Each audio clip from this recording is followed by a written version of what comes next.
नमस्कार साथियों, स्वागत है आपका करियर क्लासेज में। आज का जो हमारा टॉपिक रहेगा वो भी क्या रहेगा, हमारा फंडामेंटल राइट, जो कि जिसका क्या होगा, दूसरा पार्ट होगा। एक पार्ट मैंने आपको कल करा दिया जिसमें मैंने आपको 20 क्वेश्चन कराए थे। आज इसका दूसरा पार्ट होगा। जिस तरीके से कल हमने थ्योरी क्लियर की थी, जो भी आर्टिकल क्वेश्चनों में आए थे, ऑब्जेक्टिव क्वेश्चनों में, उनकी हमने थ्योरी कवर की थी कंप्लीट। इसी तरीके से आज जितने भी क्वेश्चन हैं उनकी भी हम थ्योरी कवर करेंगे। तो देखिए, चलो स्टार्ट करते हैं। देखिए, 93वें संविधान संशोधन अधिनियम के द्वारा अनुच्छेद 15 में कौन सी धारा जोड़ी गई? अनुच्छेद 15 में। तो देखो, पहले तो आप ये समझ लो कि अनुच्छेद 15 में क्या क्या चीजें हैं। अनुच्छेद 15 में क्या क्या चीजें हैं और क्या क्या इनमें प्रोविजन किए गए हैं। तो देखिए, अनुच्छेद जो 15 है, इसका जो पहला पॉइंट है वो क्या कहता है आपका, या फिर पहले पॉइंट में किससे संबंधित प्रावधान है? तो ये आपका अनुच्छेद जो 15 है, इसका क्लोज जो 1 है वो ये कहता है कि राज्य किसी भी व्यक्ति के साथ वंश, धर्म या मूल वंश या लिंग या जन्म स्थान के आधार पर भेदभाव नहीं करेगा। क्या क्या कहता है आपका? जन्म,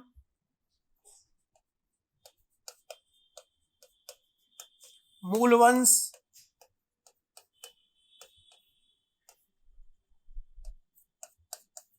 जाति, लिंग, जन्म स्थान के आधार पर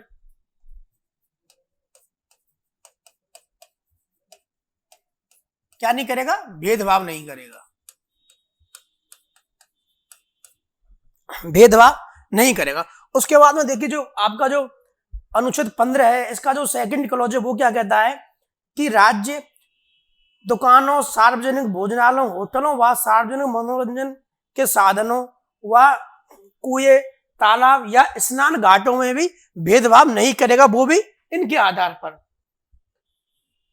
जैसे कि मैं आपको एक दो एग्जांपल बताऊं। तालाब, सार्वजनिक कुएं,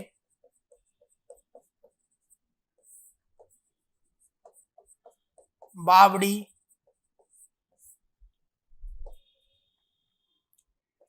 होटल, भोजनालय के आधार पर राज्य भेदभाव नहीं करेगा। उसके बाद में जो इसका जो तीसरा पॉइंट आता है वो आता है आपका कि स्त्रियों व बालकों के कल्याण के लिए विशेष योजना व कार्यक्रम चलाए जा सकते हैं। स्त्री और बालकों के लिए इस आधार पर आप यह नहीं मानेंगे कि हमने समानता का उल्लंघन किया है या समानता के अधिकार का उल्लंघन किया है। क्या क्या कर सकते हैं, और इनको हम लिख सकते हैं अपवाद। ये तो कहा है कि हम भेदभाव नहीं करेंगे। उसके बाद में जो तीसरा पॉइंट क्या है आपका, स्त्री व बच्चों के लिए विशेष योजना व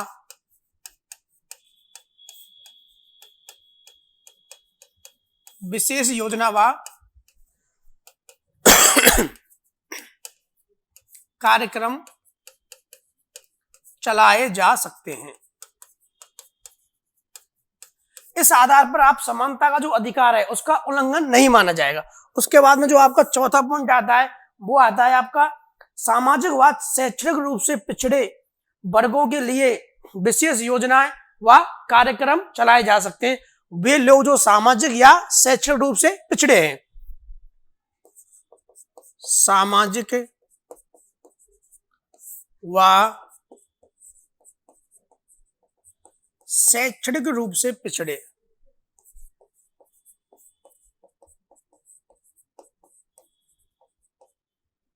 शैक्षणिक रूप से पिछड़े के लिए कार्यक्रम व योजनाएं चलाए जा सकते हैं। कार्यक्रम व योजना। और देखिए, ये आपका कब जोड़ा गया था? ये जोड़ा गया था आपका 49 में चंबकम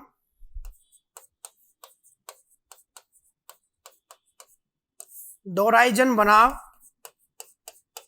मद्रास राज्य, ये आपका जोड़ा गया था 1951 में पहले संविधान संशोधन के द्वारा। और आपको मैं रिवीजन करा दूं कि जो पहला संविधान संशोधन है उसमें ही आपकी जो 9वीं अनुसूची है वो भी आपकी जोड़ी गई थी। उसके बाद देखिए आप, ये तो है आपका सामाजिक और शैक्षणिक रूप से पिछड़े वर्गों के लिए क्या कार्यक्रम व योजना है, क्या है ये कार्यक्रम व योजना है। उसके बाद देखिए आप, इसमें क्या है 5वें में क्या है आपके सामाजिक व शैक्षणिक रूप से पिछड़े लोगों के लिए क्या, इनके लिए जो संस्थान होते हैं उनमें क्या दिया गया है आरक्षण, शैक्षणिक संस्थानों में आरक्षण।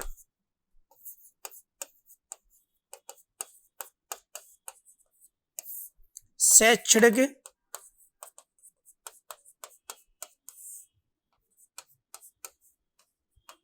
संस्थानों में आरक्षण। इसमें देखिए आपका जो भाग जो आपका ये 5वां है, इसमें आप ये ध्यान रखिए कि इसमें नौकरियों में आरक्षण से संबंधित प्रावधान नहीं है। ये है जैसे हम किसी कॉलेज वगैरह में जो एडमिशन लेते हैं उससे संबंधित ये प्रावधान है। और ये जोड़ा गया था आपका 93वां संविधान संशोधन के द्वारा आपका ये जोड़ा गया था। और ये हुआ कब था आपका, ये हुआ था आपका 2005 में। उसके बाद देखिए जो आपका 6वां है जो कि लेटेस्ट है, वो जोड़ा गया था आपका ईडब्ल्यूएस के लिए, ईडब्ल्यूएस के लिए। और ये कब जोड़ा गया आपका 2019 में। इनके लिए कार्यक्रम या योजनाएं और या शैक्षणिक संस्थानों में आरक्षण की बात की गई है। ये आपका जो आर्टिकल 15 है ये आपका कंप्लीट होता है। अब इसमें आपके लिए कुछ भी नहीं बचा, चाहे क्वेश्चन आपका कैसे भी आ जाए, कहीं से भी आ जाए, तो इसका आप अगर स्क्रीनशॉट लेना चाहते हैं तो इसका आप स्क्रीनशॉट ले लीजिए।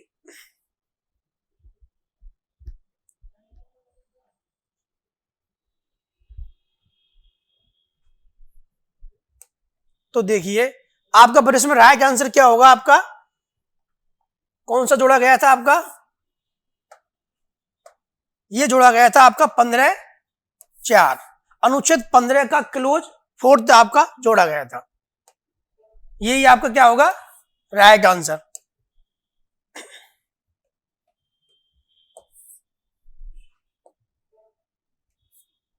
सेकंड क्वेश्चन देखिए, भारत में प्रेस को आजादी किस अनुच्छेद के तहत दी गई है? आर्टिकल 19 के तहत, आर्टिकल 20 के तहत, आर्टिकल 21 या आर्टिकल 22 के तहत? तो देखो मैंने कल आपको आर्टिकल जो 19 है वो मैंने कल आपको बहुत ही डिटेल से समझाया था। इसमें क्या है आपकी, इसमें है आपकी वाक एवं अभिव्यक्ति से संबंधित स्वतंत्रताएं। और ये जो स्वतंत्रता है आर्टिकल 19 में वो कितनी तरह की है, आपकी 6 तरीके की स्वतंत्रता दी गई है आर्टिकल 19 में। और इसका जो भाग 1 है वो क्या कहता है, वाक एवं अभिव्यक्ति की स्वतंत्रता। फिर अलग अलग निर्णयों के द्वारा इसमें भी अलग अलग चीजें जोड़ी गई थी, जैसे कि प्रेस की स्वतंत्रता भी इससे जोड़ी गई है। उसके बाद जैसे मीडिया या प्रेस की स्वतंत्रता, उसके बाद आपकी ये प्रेस की स्वतंत्रता, उसके बाद में जैसे कि और भी कई निर्णय हुए थे और कई केस हुए थे, उनमें भी आपकी कई सारी चीजें जोड़ी गई थी। जैसे कि इसके अंदर और आता है कि हम किसी चीज को बोल के कैसे व्यक्त करते हैं, कैसे हम विचार रख सकते हैं। और उसके बाद में इसमें जोड़ा गया था कि हड़ताल, आप हड़ताल भी कर सकते हो लेकिन वो हड़ताल आप नहीं कर सकते लेकिन आप संघ बना सकते हो। और ये सारी जो बातें थी, ये सारी जो स्वतंत्रताएं थी वो किसमें, आपके आर्टिकल 19 में। और फिर देखिए आपका जो आर्टिकल जो 20 है, आपके आर्टिकल 20 में क्या है, आपके अपराधों के लिए दोष सिद्धि के संबंध में निरोध बताए गए हैं आपके आर्टिकल 20 में। उसके बाद आपका आर्टिकल 21 है, इसमें क्या है, आपके प्राण एवं दैहिक स्वतंत्रता से संबंधित जो भी प्रावधान है वो है आपके आर्टिकल 21 में। उसके बाद आपका आर्टिकल 22 में है कुछ दशाओं में गिरफ्तारी व निरोध से संबंधित जो प्रावधान है वो है आपके आर्टिकल 22 में। तो इसका राइट आंसर क्या होगा आपका? Option number A.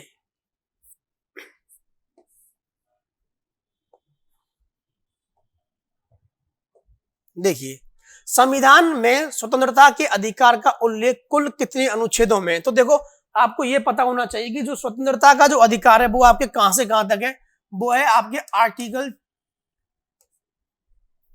19 से लेकर और आर्टिकल 22 तक है आपके स्वतंत्रता का उल्लेख। उसके बाद में आर्टिकल 18 से और आर्टिकल 14 से और आर्टिकल 18 तक है आपके समानता का उल्लेख। तो देखिए इसमें कितनी तरीके की स्वतंत्रता है। देखिए पहले तो आप ये आर्टिकल गिन लीजिए, यहां तक ये आर्टिकल आते हैं आपके 4।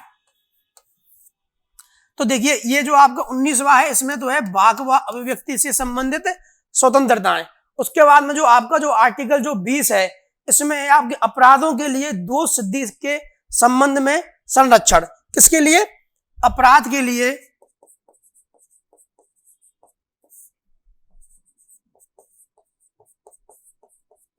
दोष सिद्धि से संबंधित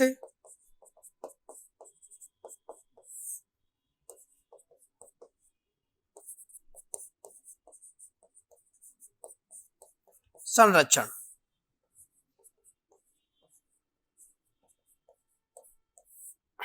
देखो इसका मतलब क्या है? इसका मतलब यह है कि देखो इसका मतलब क्या है? इसका मतलब यह है कि हम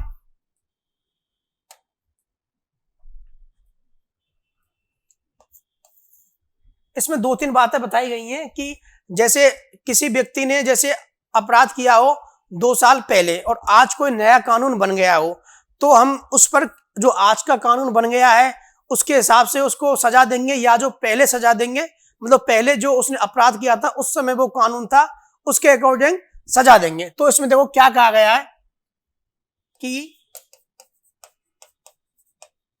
अपराध के समय जो कानून लागू था उसी कानून के तहत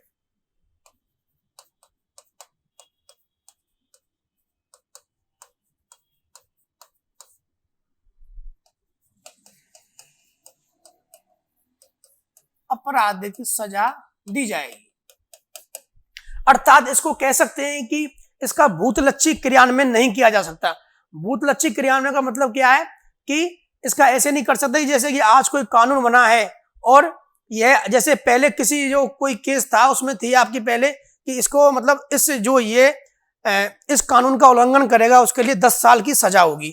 उसके बाद में आज कोई नया कानून बना कि इसके लिए तो आजीवन कारावास या 20 साल की सजा होगी।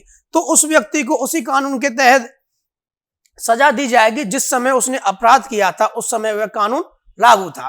तो इसका भूतलक्षी क्रियान्वयन नहीं किया जा सकता। उसके बाद में देखो दूसरा पॉइंट है आपके आर्टिकल 20 का, वो क्या कहता है? वो कहता है कि दोहरी क्षति नहीं होगी। जैसे एक बार किसी व्यक्ति को एक कानून की सजा मतलब एक अपराध की सजा मिल गई तो उसको वापस से सजा नहीं दी जाएगी, दोहरी क्षति नहीं होगी। क्या नहीं होगी? आपकी दोहरी क्षति नहीं होगी। उसके बाद में है आपका तीसरा जो पॉइंट है, उसमें क्या है कि जो व्यक्ति अपराध करता है उसको स्वयं के विरुद्ध गवाही देने के लिए बाध्य नहीं किया जा सकता या जबरदस्ती उससे स्वयं के विरुद्ध गवाही नहीं दी जा सकती। स्वयं के विरुद्ध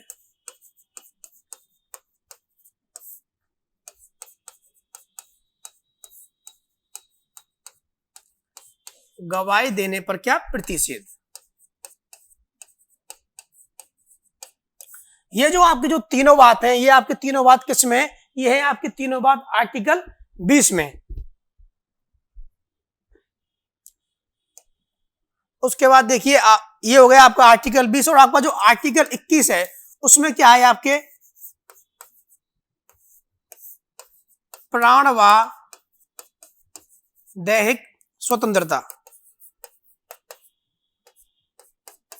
कि आपके जो जीवन जीने का जो आधार है वो क्या होगा, आपको किस तरह का जीवन जीना चाहिए। एक तो आप इस तरीके का जीवन जिए कि सिर्फ और सिर्फ आप जीवन ही जी रहे हैं, मतलब आप सांस ले रहे हैं, एक आपका जीवन होना चाहिए गणमापूर्ण जीवन। तो देखो इसमें दो अवधारणा है इसके, एक तो है इसमें विधि की स्थापित प्रक्रिया और एक है इसमें विधि की सम्यक प्रक्रिया।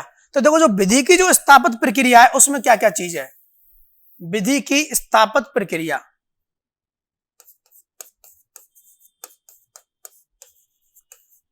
विधि की या विधि द्वारा स्थापित प्रक्रिया। देखो इसमें क्या था, इसमें पहले यह था कि जो भी कानून हमारा बना हुआ है न्यायपालिका क्या करेगी, उसका मतलब अक्षर से उसका पालन करवाएगी कि जो भी लिखा हुआ है चाहे वह अन्यायपूर्ण हो या वह गलत कानून हो, लेकिन जो भी कार्यपालिका ने जो कानून बनाया है उसी कानून का क्या करवाएगी, उल्लंघन करवाएगी, मतलब सॉरी उस कानून को लागू करवाएगी, चाहे वह कानून गलत ही क्यों ना हो। उसके बाद में जो विधि की जो सम्यक प्रक्रिया है उसमें कहा गया, ये हुआ था विधि की जो सम्यक प्रक्रिया, ये आपकी अस्तित्व में आई थी इंदिरा गांधी बनाम भारत संघ का एक केस था, उसमें यह अस्तित्व में आई थी और वो हुआ था आपका 1978 में। उसमें विधि की सम्यक प्रक्रिया अस्तित्व में आई थी। उसमें कहा था कि अगर कोई भी कानून अगर अन्यायपूर्ण है तो न्यायालय उसकी समीक्षा कर सकता है, और इसका मतलब ये नहीं है कि आप जीवन जी रहे हो, इसका मतलब ये है कि आपका जो जीवन है वो कैसा होना चाहिए, वो गरिमापूर्ण जीवन होना चाहिए। उसके बाद में आता है आर्टिकल 22। आर्टिकल 22 मैंने आपको कल अच्छे डिटेल से बताया था। इसमें 3 चीजें आपको याद रखनी है। एक तो है कि जो कोई नागरिक है अगर किसी ने अपराध कर दिया तो उसको उसके कारण जानने का अधिकार है, वकील से परामर्श करने का अधिकार है, अपने मनपसंद वकील वो कर सकता है। उसके बाद में उसका जो 24 घंटे के अंदर है उसको मजिस्ट्रेट के सामने प्रस्तुत किया जाना चाहिए। ये 3 बातें आपके आर्टिकल 22 में। तो इस तरीके से मैंने आपके आर्टिकल 19, 20, 21 और 22 चारों आर्टिकलों की मैंने आपके लिए डिटेल से चर्चा की है।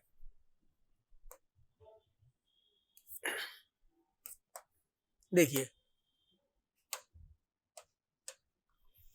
किस संविधान संशोधन द्वारा संपत्ति के अधिकार को मूल अधिकार के रूप में हटा दिया गया। तो देखो ये मैं कम से कम आपको 4-5 बार बता चुका हूं। ये कौन सा संविधान संशोधन था आपका, 44वां संविधान संशोधन 1978 में ये हुआ था। और इसमें आपके जो संपत्ति का अधिकार है उसको हटा दिया गया। और ये आपके किस भाग में है, ये है आपके भाग 12 में। और ये किस अनुच्छेद में, ये है आपके 300A अनुच्छेद में इसका प्रावधान है। तो इसका राइट आंसर क्या होगा आपका, 44वां संविधान संशोधन।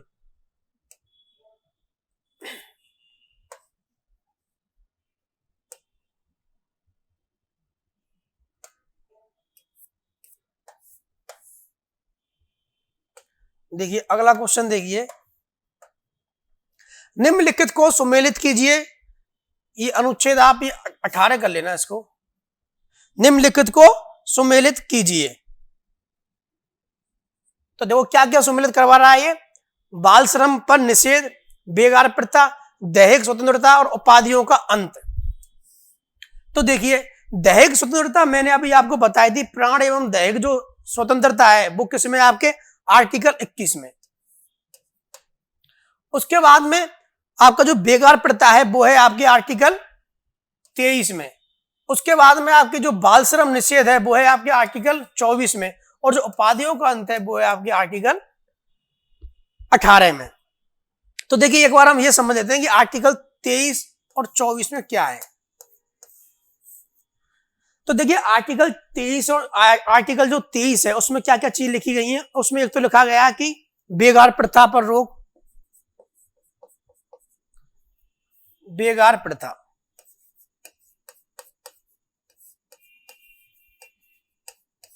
ये क्या आपके बद्दुआ मजदूरी, बद्दुआ मजदूरी। तो देखिए ये जो बेगार प्रथा होती है इसका मतलब क्या होता है, इसका मतलब ये होता है कि आपके लिए कार्य के बदले में क्या नहीं देना, आपके लिए कार्य के बदले में पैसे नहीं देना, इसका मतलब ये होता है। और बद्दुआ मजदूरी का मतलब कि आप किसी एक निश्चित समय के लिए बांध दिए हो कि आप इस समय में, इस समय के लिए हमारे पास काम करो, जैसे कि 6 महीने, 1 साल, 2 साल। उसके बाद में देखो इसमें और किस किस पर प्रतिबंध है। देखो दास प्रथा, दास प्रथा जैसे कि पहले हमारी जो राजा महाराजाओं के टाइम पर चलती थी दास प्रथा, और जैसे गुलाम या जैसे मतलब स्त्री और बच्चों को बेचना, इस तरीके की रोक हमारा लगाता है आर्टिकल 23। स्त्री व बच्चों की खरीद फरोख्त पर रोक।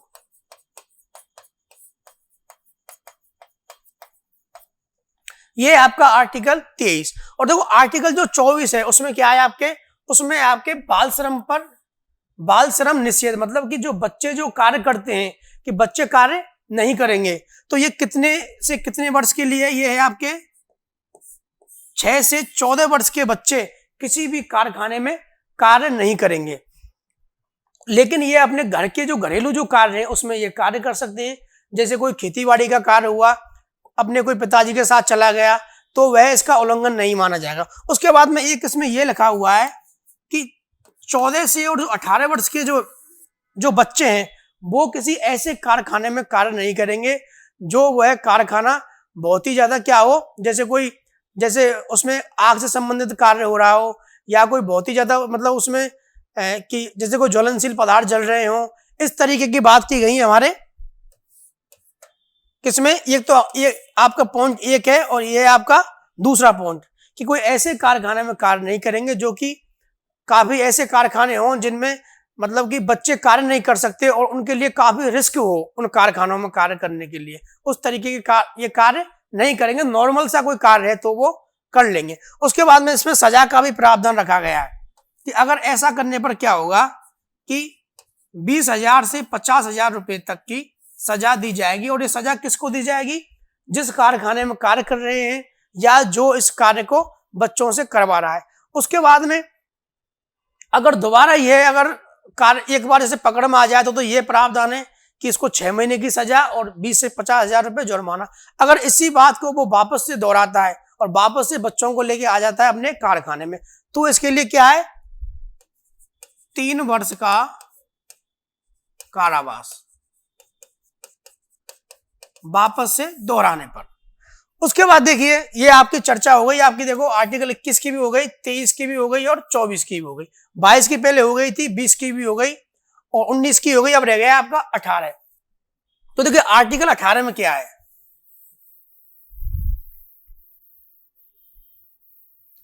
आर्टिकल 18 में लिखा हुआ है उपाधियों का अंत।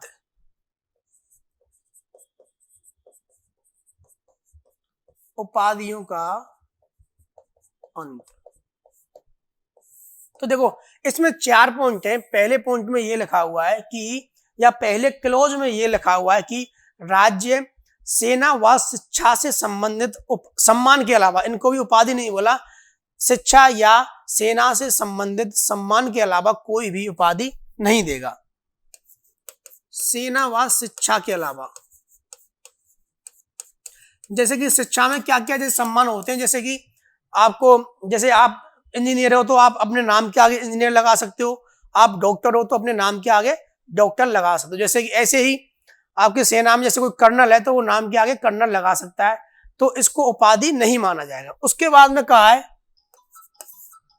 कि कोई भी व्यक्ति क्या नहीं करेगा, कोई भी व्यक्ति उपाधि धारण नहीं करेगा, कोई भी व्यक्ति उपाधि धारण नहीं करेगा। उसके अलावा इसमें तीसरा पॉइंट है कि वह व्यक्ति जो भारत में कार्य करने आया हो विदेश से, वह भी अगर, और उसको वहां कोई उपाधि दी गई है तो वह भी उपाधि धारण कब करेगा, वह उपाधि धारण जब करेगा जब उसको राष्ट्रपति से अनुमति मिली हो। विदेशी नागरिक को यह अधिकार कब है, जब राष्ट्रपति इसके लिए अनुमति दे दे। और देखो ऐसा कब होता है, ऐसा जब होता है जैसे कि हमारे जो, जैसे कि आप इसका एग्जांपल देखें, जैसे कि कोई क्रिकेट टीम है और उसमें आपका कोई कोच है वो विदेश का है, तो विदेश का है तो उसके लिए उपाधि, वहां से उसको उपाधि मिली हुई है, तो वह यहाँ क्या करेगा, वो यहाँ वो राष्ट्रपति की पूर्व अनुमति से ही उपाधि का यूज करेगा। उसके बाद देखो तो चौथा जो पॉइंट है, ऐसा कोई व्यक्ति जो कोई सरकारी पद पर हो,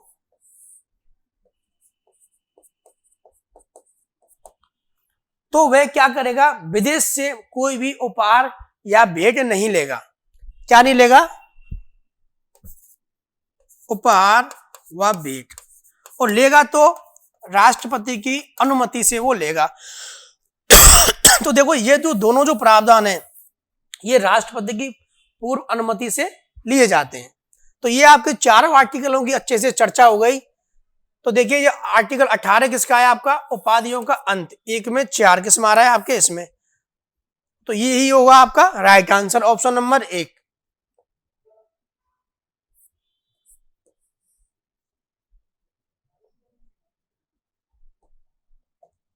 देखिए निम्नलिखित में से कौन सा एक मूल अधिकार केवल भारतीयों को दिया गया है, विधि के समक्ष समता। तो यह है आपका आर्टिकल 19, सॉरी विधि के समक्ष समता और विधि का समान संरक्षण, यह है आपके आर्टिकल 14 में।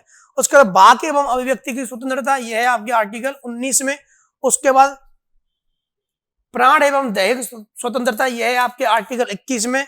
और जो धार्मिक जो स्वतंत्रता है उसका प्रोविजन है आपके आर्टिकल 25 से लेकर आर्टिकल 28 तक। तो देखिए मैंने आपको पहले बताया था पिछली क्लास में कि आपको 5 जो आर्टिकल हैं जो भारतीय नागरिकों को केवल दिए गए उसको क्या करना है, आपको रट लेना है। 15, 16, 19, 29 और 30 ये 5 आर्टिकल हैं। तो इनमें से कौन सा आर्टिकल आ रहा है आपका, वाक एवं अभिव्यक्ति की स्वतंत्रता। ये केवल और केवल किसके लिए है, ये केवल और केवल भारतीय नागरिकों के लिए यह है। उसके बाद देखिए हम अगला क्वेश्चन करते हैं।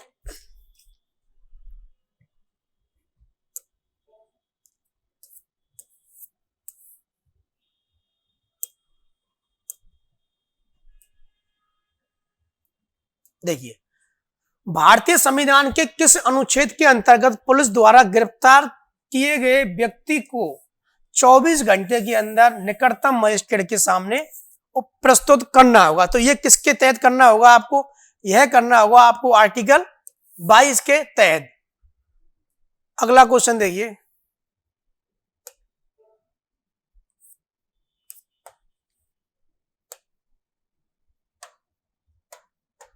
देखिए निम्नलिखित को सुमिलित कीजिए। उपाधियों का अंत, ये उपाधियों पर अनिश्चित, ये अभी मैंने बताया था किसमें, ये आपके आर्टिकल 18 में। उसके बाद धार्मिक मामलों के प्रबंध की स्वतंत्रता। तो देखिए प्रबंध का मतलब क्या होता है कि जो धार्मिक मामले होते हैं उनमें जो प्रबंध का अधिकार होता है वो उन्हीं लोगों के लिए होता है जो उस धर्म से संबंधित हैं, वो रख सकते हैं अपनी इच्छा से। राज्य इसमें कोई भी हस्तक्षेप नहीं करेगा कि वहां पे जो लोग कार्य करते हैं वह किस मतलब वह कार्य उनकी अनुमति से ही करेंगे। राज्य ये नहीं कह सकता कि आप इनमें आरक्षण दो या आप इनमें और अदर धर्म के जो लोग हैं उनको भी शामिल करो, वो अपने हिसाब से ही करेंगे इसको। धार्मिक मामलों के प्रबंध व प्रशासन से संबंधित जो स्वतंत्रता है वो है आपकी आर्टिकल 26 में। उसके बाद देखिए आपका आता है अल्पसंख्यकों की भाषा का संरक्षण। ये भाषा व संस्कृति का संरक्षण है माइनॉरिटी का, वो दिया गया है आपके आर्टिकल 29 में। उसके बाद शिक्षा का जो अधिकार है वो है आपके किसमें, अनुच्छेद आपके 21 ए में, और ये जोड़ा गया था आपका 86वें संविधान संशोधन के द्वारा। यह 2002 में यह जोड़ा गया था। पहले क्या था, पहले था ये नीति निर्देशक तत्व। तो इसका राइट आंसर क्या होगा, देखो ए में क्या आ रहा है आपका 3 किस्म आ रहा है, ये में 3 इन दोनों में आ रहा है। उसके बाद बी को चेक कीजिए, धार्मिक मामलों की प्रबंध की स्वतंत्रता। तो ये बी में क्या आ रहा है आपका 4। तो ये क्या होगा आपका बी, ऑप्शन बी क्या होगा आपका राइट।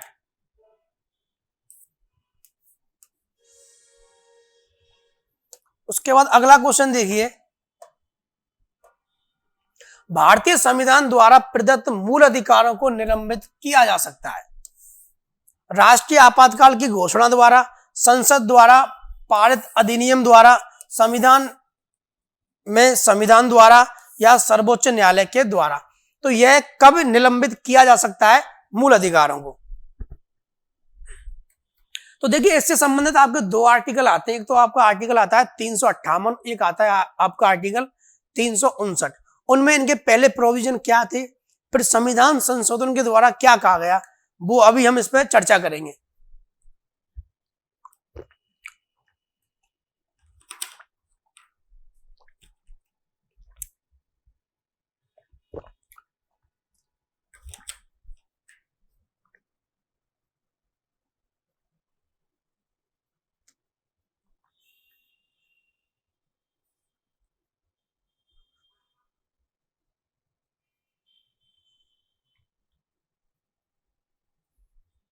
देखिए आपका जो आर्टिकल जो 358 है, देखो उसमें क्या कहा गया है। एक तो है आपका आर्टिकल अनुच्छेद 358, एक है आपका अनुच्छेद 359। तो देखिए अनुच्छेद 358 में क्या कहा गया है, इसमें कहा गया है कि राष्ट्रीय आपातकाल के समय, राष्ट्रीय आपातकाल के समय जो अनुच्छेद जो 19 है वो क्या होगा आपका स्वतः निलंबित हो जाएगा। उसके बाद में जैसे ही राष्ट्रीय आपातकाल हटा तो वह प्रभावी हो जाएगा। राष्ट्रीय आपातकाल हटने के बाद क्या हो जाएगा, प्रभावी हो जाएगा। फिर देखो आया था आपका 44वां संविधान संशोधन।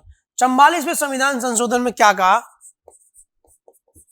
44वां कॉन्स्टिट्यूट अमेंडमेंट 1978। इसमें देखो क्या कहा गया था, इसमें कहा गया था कि जो आर्टिकल जो 19 है वह तभी हटेगा जब देश में क्या हो रही हो, आंतरिक अशांति। और आंतरिक अशांति मतलब अगर देश में मतलब राष्ट्रीय आपातकाल के 3 आधार मैंने बताए थे आपको।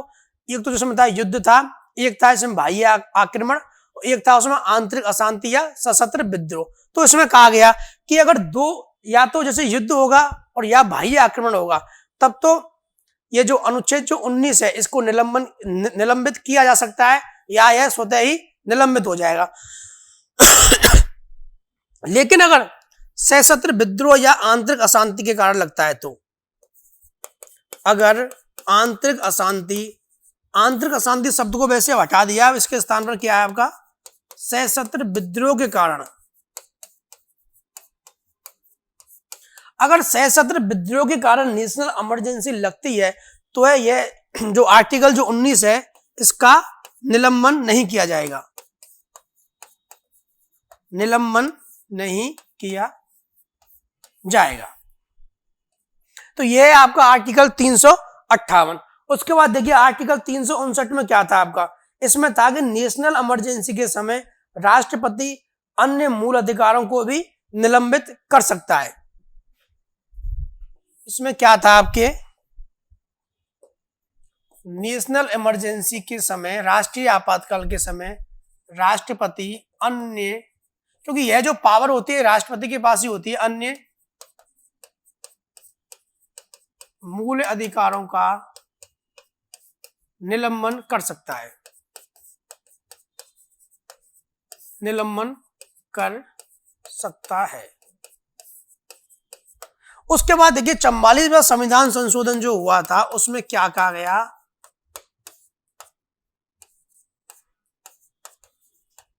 उसमें कहा गया था कि जो आर्टिकल जो 20 और आर्टिकल 21 हैं इनका कभी भी हनन नहीं हो सकता या ये कभी भी निलंबित नहीं हो सकते। कौन कौन से आपके, आर्टिकल 20 व 21 का निलंबन किसी भी कंडीशन पर नहीं हो सकता, निलंबन नहीं हो सकता। किन किन का, आर्टिकल 20 और आर्टिकल 21 का। तो ये किसके समय हटाए जा सकते हैं, ये आपके राष्ट्रीय आपातकाल के समय ये हटाए जा सकते हैं। लेकिन आर्टिकल 20 और 21 है वो नहीं हटाए जा सकते। देखिए राष्ट्रीय आपातकाल के समय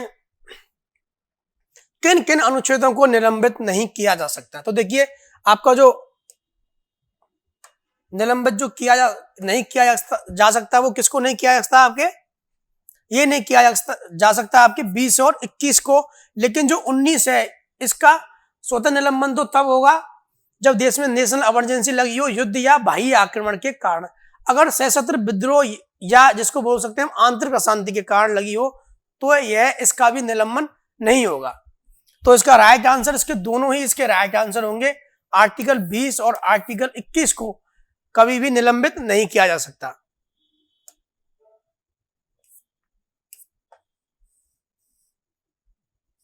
देखिए अगला क्वेश्चन देखिए आप, मूल अधिकारों से संबंधित निम्नलिखित निर्णयों का सही कालक्रम क्या है।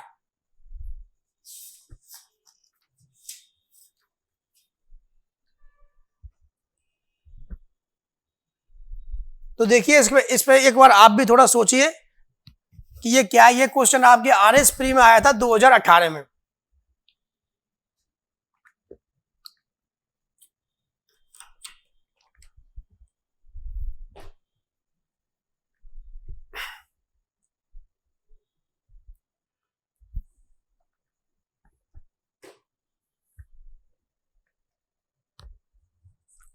तो देखिए अगर हम इनके कालक्रम की अगर हम बात करें तो देखिए जो आपका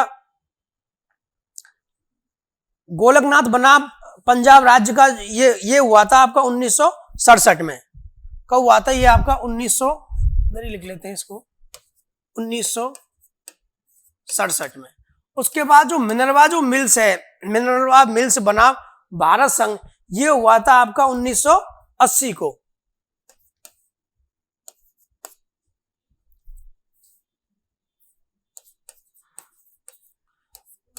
और जो केशवानंद भारती बनाम केरल राज्य, ये तो फेमस है, ये हुआ था आपको 1973 को। और जो AK गोपालन बनाम मद्रास राज्य, ये हुआ था आपका 1950 को, 1950। तो देखिए इसका कालक्रम 1950 पहले पे आएगा आपका 4, दूसरे पे आएगा आपका 1, ये आ रहा है आपके इसमें। ये क्या होगा आपका 4-1, ये होगा आपका right answer. Option number C होगा आपका राइट आंसर। उसके बाद देखिए हम थोड़ी सी बात करें कि आपका जो ये आपके जो केसेस थे ये क्या थे। तो देखिए जो आपका ये था गोलकनाथ बनाम जो पंजाब राज्य का जो केस था, इसमें देखिए क्या कहा गया। इसमें यह कहा गया कि जो विधि जो शब्द है हमारे संविधान की, जो विधि शब्द है, क्योंकि हमारे जो आर्टिकल 13 है उसमें यह लिखा हुआ है कि आप किसी भी विधि के द्वारा क्या नहीं कर सकते, आप संविधान में संशोधन नहीं कर सकते। तो इसमें यह कहा गया कि विधि का मतलब आप ये नहीं समझेंगे कि संविधान संशोधन के द्वारा कर सकते हैं। विधि का मतलब भी संविधान संशोधन भी विधि में आता है, ना कि ये कि विधि अलग चीज है और संविधान संशोधन अलग चीज है। तो आप संविधान संशोधन के द्वारा भी मूल अधिकारों का हनन नहीं कर सकते। उसके बाद देखिए आपका आता है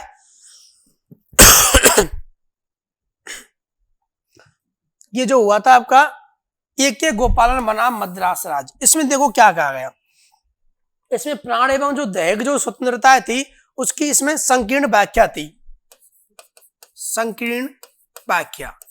और जो इसकी जो अच्छे से इसको एक्सप्लेन कब किया गया था, इसकी जो व्यापक जो व्याख्या थी वो थी आपकी इंदिरा गांधी बनाम भारत संघ के केस में। उसमें दी थी आपकी विधि की सम्यक प्रक्रिया, और इसमें दी थी क्या आपकी विधि द्वारा स्थापित प्रक्रिया। तो विधि द्वारा स्थापित प्रक्रिया का मतलब यह है कि जो भी कानून में लिखा हुआ है न्यायपालिका सिर्फ और सिर्फ उसी का पालन करवाएगी, चाहे वो चीज गलत भी लिखी हुई है। तो इस प्रकार से हम कह सकते हैं कि यह क्या थी आपकी, यह एक नैरो एक्सप्लेन थी, संकीर्ण व्याख्या AK गोपालन केस में। उसके बाद हम देखिए केशवानंद भारती बनाम केरल राज्य, ये मैंने आपको कई बार बताया। इसमें क्या दी थी आपकी, इसमें दी थी आपकी बेसिक ढांचा जो था हमारा, बेसिक ढांचा था, उससे संबंधित जो प्रावधान थे वो किए गए थे इसमें। उसके बाद देखिए आपका जो मिनरवा मिल्स बनाम भारत संघ था, उसमें क्या कहा गया था, उसमें यह कहा गया था कि अगर कहीं पर भी मूल अधिकार और नीति निर्देशक तत्वों में टकराव होता है तो आप जो जो मूल अधिकार हैं उनको क्या मानेंगे, आप प्रभावी मानेंगे। क्योंकि आपको पता है टकराव इनमें इसलिए हो सकता है कि कुछ कुछ चीजें नीति निर्देशक तत्वों में ऐसी हैं जैसे कि आर्थिक न्याय। तो जो आर्थिक न्याय, अगर उस आर्थिक न्याय को करवाएंगे तो क्या होगा, समानता का जो अधिकार है उसका हनन होगा। तो जैसे आर्थिक न्याय, या फिर जैसे एक ही व्यक्ति कोई संसाधन है उसका क्या नहीं कर सकता, संकेंद्रण नहीं कर सकता। जैसे कि संपत्ति का अधिकार है, ज्यादा कोई संपत्ति नहीं रख सकता। तो अगर इसमें यह कहा गया कि अगर नीति निर्देशक जो तत्व हैं, आर्टिकल 39B और 39C का अगर इनको लागू करने के लिए आर्टिकल 14 और आर्टिकल 14 और या 21 का अगर हनन होता है तो हम इस आधार पर उसको असंवैधानिक घोषित नहीं करेंगे। ये इनको संरक्षण प्रदान देता है। कौन सा आपका 39B और 39C के आधार पर हम असंवैधानिक नहीं मानेंगे अगर मूल अधिकारों का हनन होता है, और अगर हनन होगा तो हम असंवैधानिक मान लेंगे।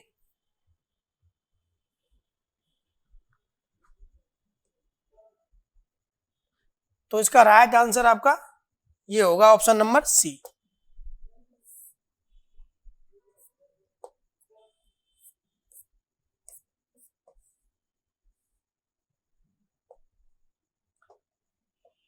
अगला क्वेश्चन देखिए, संविधान के किस अनुच्छेद के अनुसार अनुसूचित जाति व अनुसूचित जनजाति के लिए आरक्षण हेतु क्या है प्रावधान है। तो देखिए मैंने आपको कई बार बताया कि हमारे संविधान में जो आरक्षण है वो दो तरीके के हैं।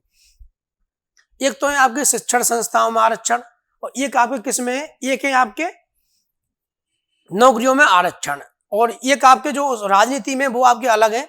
लेकिन हम जो आर्टिकल 15 और 16 की बात करते हैं तो आर्टिकल 15 में तो दिया है आपके शिक्षण संस्थानों से संबंधित आरक्षण, और आपका जो आर्टिकल जो 16 है उसमें क्या है आपके नौकरियों से संबंधित आरक्षण। तो यह देखो आपके 15 और 16 में यह दोनों में दिए गए हैं। तो ऑप्शन नंबर बी क्या होगा आपका राइट।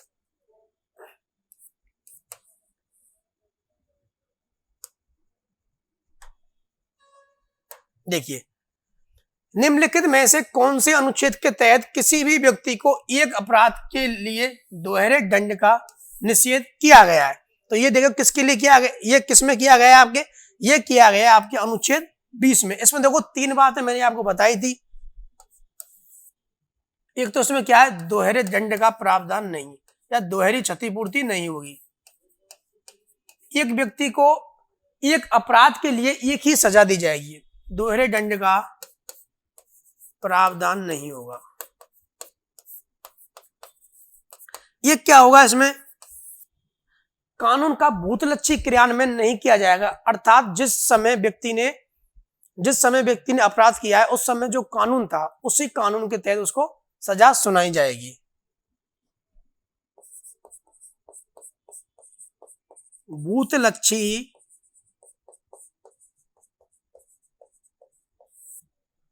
भूतलक्षी क्रियान्वयन नहीं किया जाएगा। ये जो बातें ये आपको किस में मिलती हैं, ये मिलती हैं आपको किस में, आर्टिकल 20 में। और एक इसमें क्या है कि स्वयं के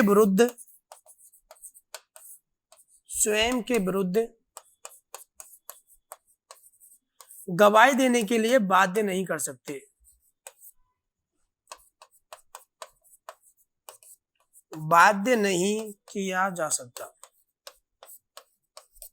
तो ये जो प्रोविजन है ये किसमें आपके आर्टिकल 20 में, आर्टिकल 19 में बाघ एवं अभिव्यक्ति की स्वतंत्रता, 21 में आपके प्राण एवं दैहिक स्वतंत्रता, और जो ये आपका आर्टिकल 22 है इसमें क्या है आपके गिरफ्तारी से संबंधित जो प्रावधान है वो है आपके आर्टिकल 22 में।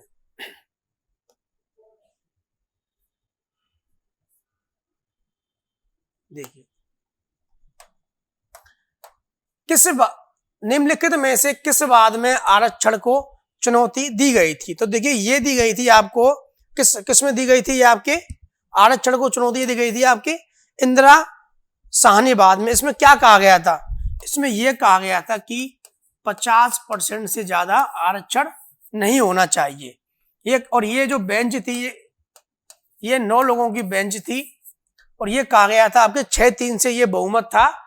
ये कहा गया कि 50% से आरक्षण किसी भी कंडीशन में नहीं होना चाहिए। और ये मैं तीनों केसों की आपके लिए मैं चर्चा कर चुका हूं।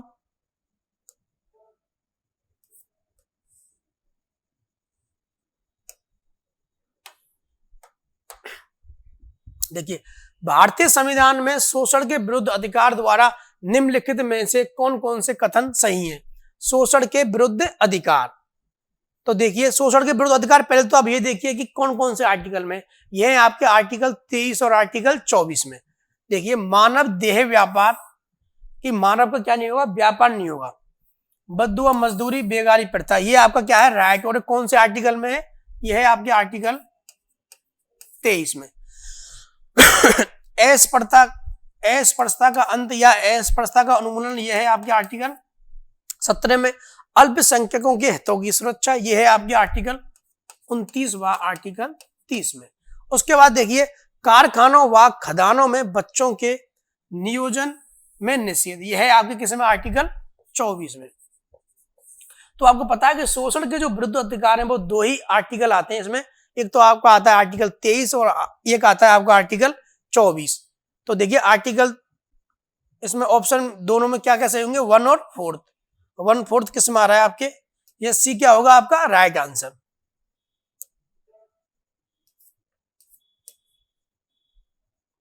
देखिए संविधान के अनुच्छेद 22 के संदर्भ में असत्य कथन का चयन कीजिए। तो देखिए मैंने ये आप कई बार बताया कि जो अनुच्छेद 22 है उसमें क्या क्या चीजें, देखो अनुच्छेद जो 22 है उसमें सिर्फ आपके लिए 3 ही चीजें हैं। एक तो क्या है कि आप गिरफ्तार होने पर कारण जानने का अधिकार है आपका, दूसरा क्या है आपका वकील से परामर्श करने का अधिकार, और तीसरा क्या है आपका कि आपको 24 घंटे के अंदर अंदर आपको मजिस्ट्रेट के समक्ष प्रस्तुत किया जाएगा। तो देखिए इसमें से कौन कौन सा आपका गिरफ्तारी के कारण जानने का अधिकार, ये आपका क्या है राइट है।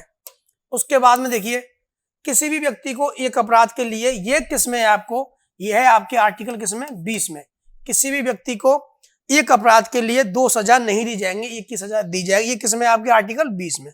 वकील से सहायता प्राप्त करने का अधिकार, तो इनमें आपके कौन कौन से 2 आर्टिकल हैं वो सही है आपके अनुच्छेद 22 के तहत। असत्य कौन सा है इसमें, इसमें है असत्य आपका, ये दोनों तो सही है, इसमें असत्य कौन सा है आपका बी ऑप्शन। और ये बी जो ऑप्शन है यही क्या होगा आपका, बी ऑप्शन है यही आपका क्या होगा, यही आपका होगा राइट आंसर, क्योंकि यह कथन है यह आपके अनुच्छेद 22 में नहीं है, यह है आपके अनुच्छेद 20 में।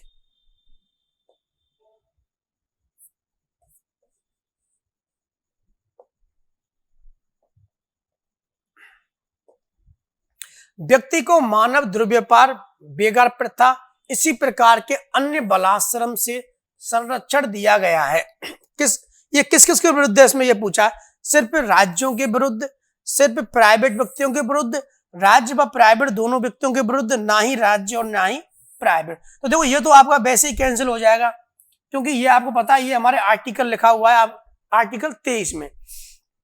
अब आप इसमें ये देखिए कि ये ऐसा तो हो नहीं सकता कि सिर्फ और सिर्फ ये सरकार के लिए हो। अगर ये सरकार के लिए होता तो फिर तो क्या होता कि बद्दुआ मजदूरी कोई भी प्राइवेट आदमी करवा लेता, सरकार नहीं करवाती। और इसमें राज्य का मतलब क्या है, इसमें राज्य का मतलब वो है जो मैंने आपको आर्टिकल 12 में बताई थी, वो है इसमें राज्य का मतलब। तो ये किस किस पर लागू होता है, ये राज्य पर तो लागू होगा, ये निजी व्यक्ति भी यह नहीं कर सकता। ना तो वह स्त्री और बच्चों की खरीद फरोख्त कर सकता है, ना ही वह बद्दुआ मजदूरी करवा सकता है, ना ही वह बेगार प्रथा करवा सकता है। तो इसका जो राइट आंसर होगा वो क्या होगा, इसका राज्य व प्राइवेट व्यक्तियों दोनों के विरुद्ध।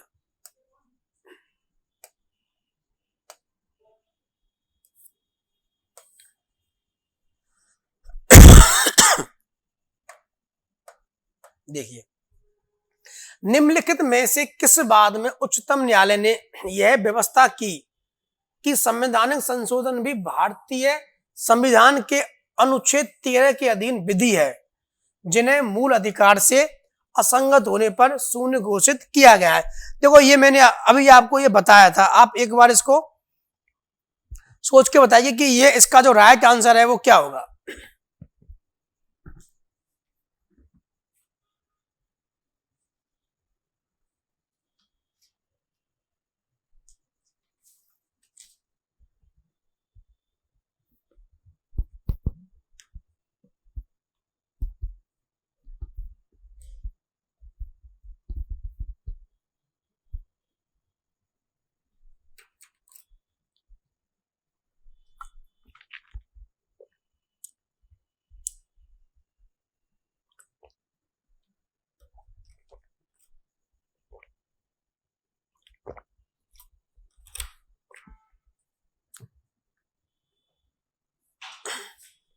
देखिए तो एक देखिए आपका ये केस हुआ था,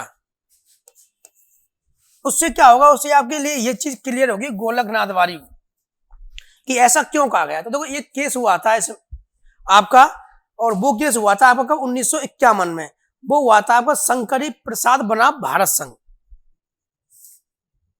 शंकरी प्रसाद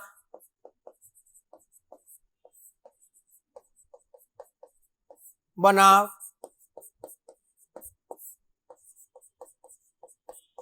भारत संघ।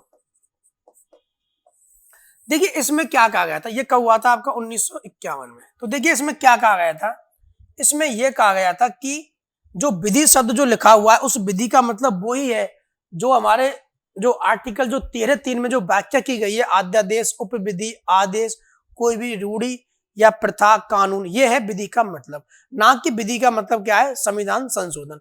तो इसमें कहा गया कि ये जो विधि है यह सामान्य नियमों पर लागू होती है, ना कि संविधान संशोधन पर। अर्थात हम किसी सामान्य विधि के द्वारा संविधान मतलब हम किसी सामान्य विधि के द्वारा मूल अधिकारों में कटौती नहीं कर सकते, लेकिन हम संविधान संशोधन के द्वारा मूल अधिकारों में कटौती कर सकते हैं। यह कहा गया था किसमें, शंकरी प्रसाद बनाम भारत संघ में यह कहा गया था। उसके बाद में आया था आपका गोलकनाथ बाद। इसमें यह कहा गया कि जो वह विधि शब्द है उस विधि में ही संविधान संशोधन शब्द क्या है, शामिल है, कि आप संविधान संशोधन के द्वारा भी मूल अधिकारों में कटौती नहीं कर सकते। यह कहा गया था आपका किसमें, यह कहा गया था आपका गोलकनाथ बाद में। और ये गोलकनाथ आपका जो बाद है ये आपको कब हुआ था, ये हुआ था आपका 1967 को, 1967 में ये हुआ था। इसके निर्णय को इसमें क्या किया गया था, इसमें चेंज किया गया था और हमारे मूल अधिकारों को इसमें क्या दिया, प्रोटेक्शन दिया। ये मैं आपको बता चुका हूं, मिनर्वा मिल्सवाद कब हुआ था और ये इंदिरा गांधी वाला। देखिए मौलिक अधिकार क्या है, आप बताइए मौलिक अधिकार क्या है, बाध्य योग है, अबाध्य योग है, लचीले और कठोर। तो ये जो हमारे मौलिक अधिकार हैं ये क्या है आपके, बाध्य योग। क्योंकि अगर इनका हनन होता है तो हम कहां जा सकते हैं, हम सुप्रीम कोर्ट और हाई कोर्ट हम जा सकते हैं। सुप्रीम कोर्ट जाएंगे हम आर्टिकल 32 के तहत और हम हाई कोर्ट जाएंगे आपके आर्टिकल 226 के तहत। तो ये क्या हुआ आपका बाध्य योग।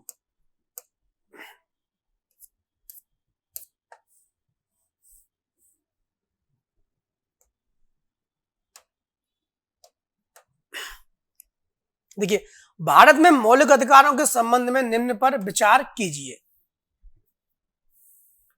यह राज्यकृत के विरुद्ध एक गारंटी है, यह संविधान के भाग 3 में सूचीबद्ध है। मूल अधिकार सामाजिक, आर्थिक व राजनीतिक न्याय सुनिश्चित करते हैं। यह यूएसए में अधिकारों के बिल की भांति नहीं है। इसमें क्या आएगा, बिल की भांति। तो देखिए इसमें कौन सा मतलब क्या बोल रहा है, इसमें निम्न पर विचार कीजिए कि कौन सा सही है, ये पूछा है इसमें। तो देखिए आप सही इसमें कौन सा है, देखिए यह यूएसए के अधिकारों के बिल की भांति नहीं है। तो आपको पता है कि यह हमने जो लिया था यह कहां से लिया था, यह यूएसए से हमने लिया था। ये क्या बोल रहा है, यह यूएसए के भांति अधिकारों की भांति नहीं है, बिल की भांति, जबकि ये लिया कहां से था, हमने यूएसए से लिया था। तो ये क्या हो गया आपका, गलत है, क्योंकि ये इसमें बोल रहा है नहीं है। अगर बोलता कि यूएसए की भांति है तो ये क्या होता, राइट होता। उसके बाद देखिए मूल अधिकार सामाजिक, आर्थिक, राजनीतिक न्याय सुनिश्चित करते हैं। तो देखिए मूल अधिकार कहीं पे मूल अधिकारों में ये नहीं लिखा कि सामाजिक, आर्थिक और राजनीतिक न्याय आपके सुनिश्चित करते हैं। ये एक तो लिखा हुआ है ये नीति निर्देशक तत्वों में और एक लिखा हुआ है ये प्रस्तावना में, लेकिन मूल अधिकारों में कहीं भी लिखा हुआ नहीं है। ये देखिए ये संविधान के किसमें, आपके भाग 3 में, ये संविधान के किसमें, आपके भाग 3 में ये सही है। और इनका उल्लेख कहां से कहां तक है, आपका आर्टिकल 12 से लेके आर्टिकल 35 तक इनका उल्लेख है। उसके बाद देखिए ये राज्यकृत के विरुद्ध ये क्या है, गारंटी। ये भी क्या होगा आपका सही। ये क्यों सही होगा आपका, कि ये हमें आर्टिकल 13 है वो हमें ये गारंटी देता है कि अगर संसद ऐसा कोई भी संसद या विधायिका कोई भी ऐसा कोई मूल अधिकार बनाती है, मतलब मूल अधिकारों का हनन से संबंधित कोई भी कानून बनाती है, तो वह असंगति की सीमा तक शून्य हो जाएगा, अर्थात हमारे मूल अधिकारों का हनन नहीं हो सकता। और ये पावर हमको कौन सा आर्टिकल देता है? ये हमको पावर देता है आर्टिकल 13 कि मूल अधिकारों के विरोध में कोई भी कानून नहीं बना सकती संसद। तो ये दोनों क्या हो गए आपके राइट, तो एक और दो क्या हो गए आपके राइट हो गए। तो आपका ऑप्शन नंबर एक क्या हो गया? सही हो गया। थैंक यू दोस्तों, हम आज की क्लास को यहीं समाप्त करते हैं और मैं उम्मीद करता हूं कि आपके जो बेसिक जो कॉन्सेप्ट हैं वो अच्छे से क्लियर हो रहे होंगे। हो सकता है कि आपकी जो क्लास है ये थोड़ी लंबी हो रही हो, या जैसे कि 1 घंटे में आपके 20 क्वेश्चन लगभग हो पा रहे हो, लेकिन जो यह अगर पहली बार भी कोई पढ़ेगा या पहली बार जो ये क्लास लेगा, तो मेरा ये मानना है कि उसकी ये सारी चीजें समझ में अच्छे से, उसके भी सारी चीजें समझ में आ रही होंगी, क्योंकि मैंने आपको एक एक आर्टिकल पर चर्चा की है और जो बच्चे कुछ जितने भी आर्टिकल है उनकी चर्चा कल हो जाएगी। जैसे कि आज भी आपके, कल भी पिछली क्लास में आपके आर्टिकलों की चर्चा हुई थी, उसके बाद में जो बचे हुए थे वो आज हो गई, उसके बाद में आपके 4-5 आर्टिकल और बचे हुए होंगे। जैसे कि एक तो बचा है आपका मेनली तो धार्मिक स्वतंत्रता वाला 25 से 28, एक बचा है आपके अल्पसंख्यकों के जो अधिकार हैं उनसे संबंधित। ये जो दोनों जो अधिकार हैं ये आपके बचे हुए हैं, इन पर भी हम कल डिटेल में चर्चा करेंगे और आपके मूल अधिकारों से संबंधित जितने भी क्वेश्चन हैं आपके सारे क्वेश्चन यहाँ से क्लियर हो जाएंगे और इनसे बाहर कोई भी क्वेश्चन आएगा भी नहीं, क्योंकि मैंने यहाँ पर आपके लिए सारे क्वेश्चनों को कवर किया है। एक बार आप कोई भी एग्जाम दो, एक बार आप ये क्वेश्चन देख के जरूर जाना। थैंक यू दोस्तों।